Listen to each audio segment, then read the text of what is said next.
কাঠফাটা গরমে চলে গিয়েছিলাম শ্রীমঙ্গলের বারোয়ারা চা বাগানের ভেতরের শঙ্কর টিলাতে। অনেকদিন যাব যাব করেও সেই জায়গায় যাওয়া হয়ে ওঠেনি সময় এবং সুযোগের স্বল্পতার কারণে। নতুন করে কিছু বলার নেই, চা বাগানের পরিবেশ অনেক মোহনীয় এবং দৃষ্টিনন্দন হয়ে থাকে।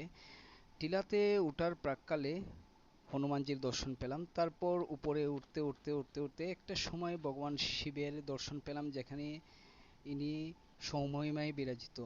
মন্দিরের পাশে এই লেকটির অবস্থান।